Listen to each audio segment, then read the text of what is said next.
কত ভুল আপনি করেছেন, কত অন্যায় আপনি করেছেন, কত পাপ আপনার হয়েছে, কত মিথ্যা আপনি বলেছেন, কয় ওয়াক্ত নামাজ ছেড়েছেন, কয় লাখ টাকা ঘুষ খেয়েছেন, কত যৌতুক আপনি খেয়েছেন, কত মিথ্যা আপনি বলেছেন। আপনার পাপ যত বড় হোক, যত বিশাল হোক, যত বেশি হোক, আল্লাহর দয়ার পরিসীমা তার চাইতেও বড়। আপনার পাপ, আপনার অন্যায়, আপনার জুলুমগুলো যদি হয় খালের পানির সমান, বিলের পানির সমান, আল্লাহর দয়া সাগরের পানির সমান। আপনার পাপ যদি হয় সাগরের পানির সমান, আল্লাহর দয়া মহাসাগরের পানির সমান। আপনার পাপ আর অন্যায় যদি হয় পাহাড়ের সমান, আল্লাহর দয়া আকাশের সমান।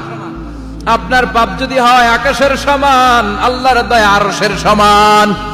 এজন্য আল্লাহ বললেন, ইয়া আইয়ুহাল্লাযীনা আমানু তুবু ইলাল্লাহি তাওবাতান নাসুহা।